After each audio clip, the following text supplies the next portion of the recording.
안녕하세요. 반갑습니다. 주식경제를 그대에게 이정열입니다. 자, 신성 ENG 브리핑 드릴 거고요. 시청하시기 전에 구독과 좋아요 부탁드릴 수 있도록 하겠습니다.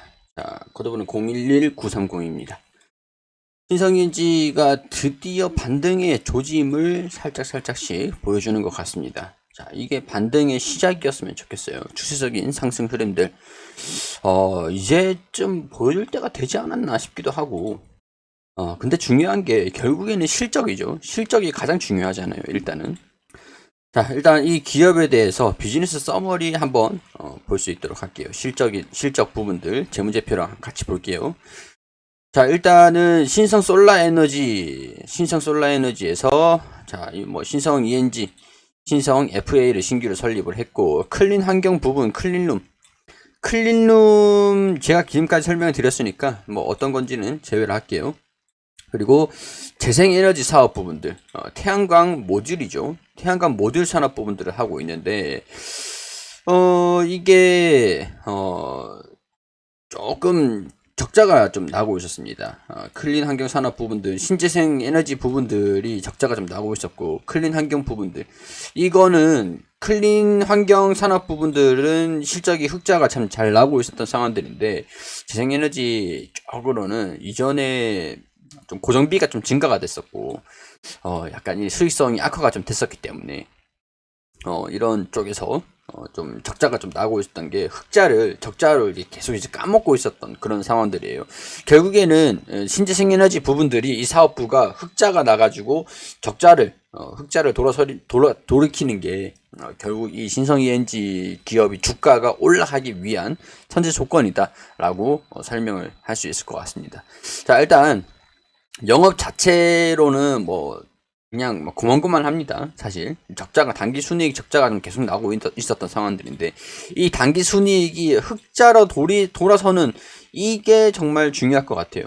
근데 흑자로 돌아서기 위해서는 가장 중요한 게 뭐가 있죠? 수주잖아요, 수주. 클린 환경 부분들은 수익이 계속 나오고 있었습니다.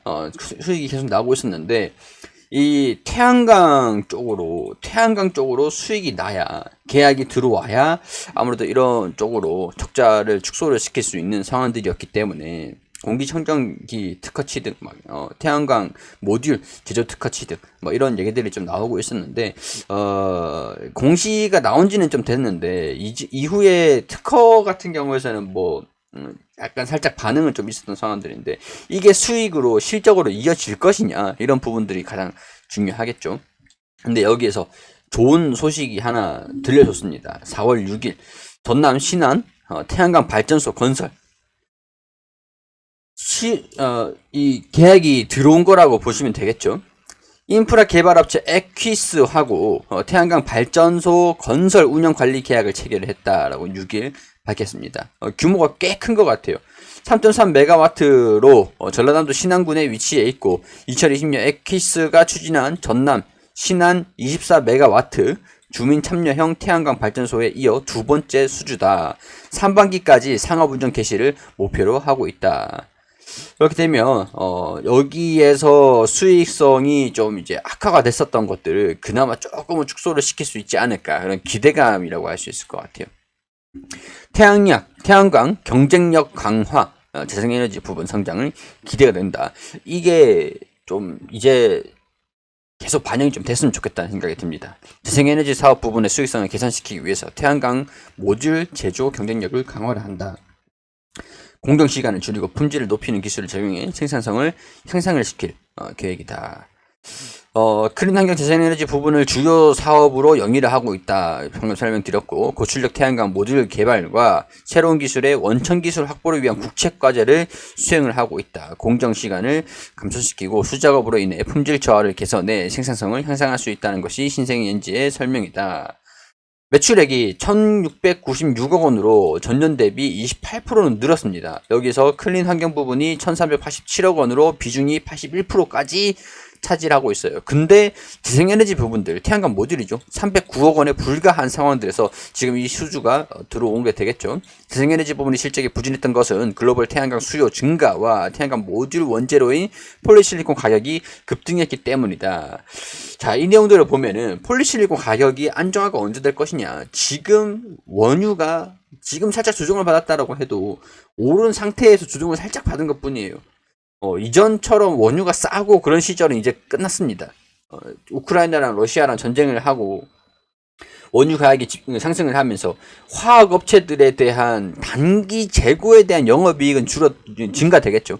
증가가 될 건데 폴리실리콘은 원유에서 뽑아내는 재료이기 때문에 원자재, 그러니까 원유에 대한 가격이 올라간다라고 하면은 폴리실리콘 가격이 급등할 수밖에 없는 요인들이기 때문에 아직까지는 불확실성이 완전히 없어진 것은 아니다라고 설명을 할 수 있을 것 같아요.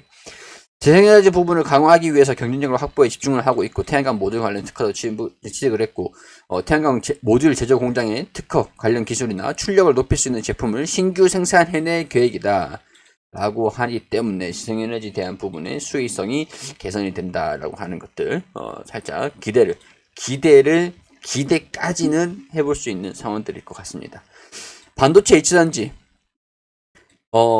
청정형 공기청정기 조명기구 이렇게 지금 이 공기를 제어를 다 해가지고 습도라든가 그런 것들을 조절을 하고 먼지라든가 초미세먼지를 제거를 하고 여기서 이 공장 제품들을 특히 이치단지 공장 같은 경우에서도 투자가 지금 좀 활발하게 좀 진행이 되고 있는 상황들인데 클린룸하고 드라이룸 설비를 시공을 하는 게 이게 지금 81% 비중을 차지를 하고 있다라고 했죠.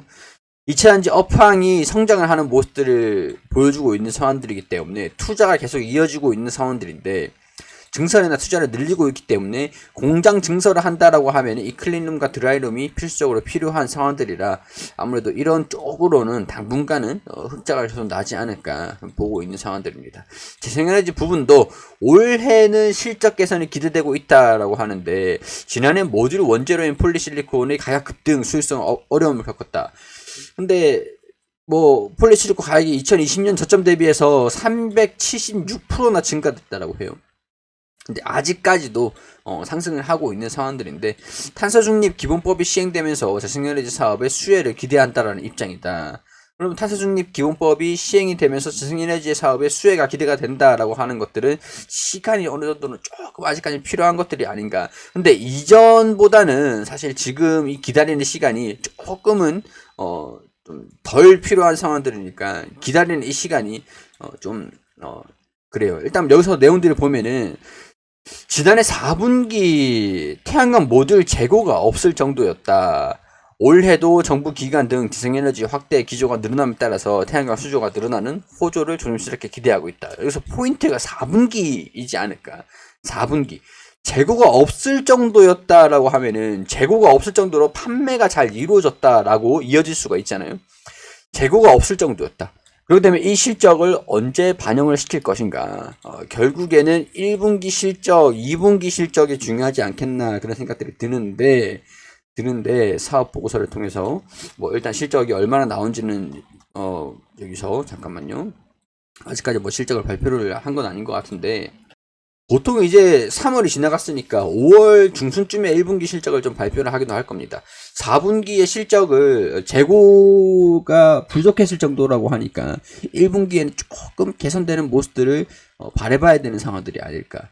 이제는 이 태양광 쪽에 적자를 좀 최소화하는 적자를 축소를 시키고 그러니까 이런 거죠. 그러니까 이 클린 환경 산업 부분들이 있고 리사이클, 신재생 에너지 부분들이 있잖아요. 이 클린 환경 산업 부분들이 더 이렇게 성장을 하는 거죠. 더 성장을 하고 이 적자가 나고 있었던 이 재생에너지 부분들이 적자를 좀 축소를 해가지고 한 이 정도만 수익이 난다라고 하면은 우리가 100억에서 뭐 50억을 뺀다라고 하면 50억이잖아요. 근데 이거를 0원을 뺀다라고 하면은 수익성이 100이 됩니다. 그러니까 적자를 축소를 시키는 것들이 가장 중요하다. 이렇게 설명을 드릴 수 있을 것 같아요.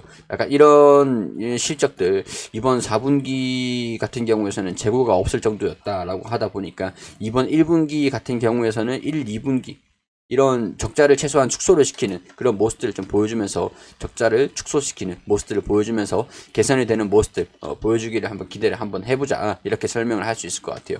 지금 주가도 60일선을 뚫어주는 모습들을 보여주면서 20일선도 올라와 주려고 하는 모습인 것 같은데, 이런 식으로 보통 이제 상승 전환이 되기 위해서는 20일선이 뚫어줘야 됩니다. 21선 20일선이 60일선을 뚫어줘야 돼요. 지금 이제 뚫어주려고 하는 모습들을 보여주고 있다 보니까 약간 이전에도 이렇게 뚫은 적이 있었죠. 지지를 받고 이탈을 하면 안 돼요. 60일선 이탈을 하면 안 되는데 21선을 뚫고 21선을 이탈하고 60일선을 이탈을 하고 장기 이평선 여기서 반등이 좀 나오다가 다시 꼬꾸라지는 모습을 보여주긴 했었는데, 여기서 이제 21선이 뚫고 올라가고 60일선도 살짝 이런 식으로, 그리고 21선을 계속 주가가 지켜주면서 이탈한다 해서 반등이 60일선에서 반등이 최소한 나와야 되는 모습들, 이런 움직임들을 이제는 기대를 해보자. 1분기 실적이 발표가 되는 것들은 한 5월달 중순쯤으로 예상을 합니다. 실적 발표하는 것들을 지켜보면서 개선이 되는지 체크를 해보면서 지켜보자, 이렇게 설명을 드릴 수 있도록 할게요. 자, 단순히 이제 참고하실 것만 참고를 하시고 걸러내실 것들은 걸러내시고 개인적인 생각들을 말씀을 드리는 것들이니까 판단은 여러분들이 해주시기를 당부드리도록 할게요. 도움이 되셨다면 구독과 좋아요 부탁드릴 수 있도록 하겠습니다.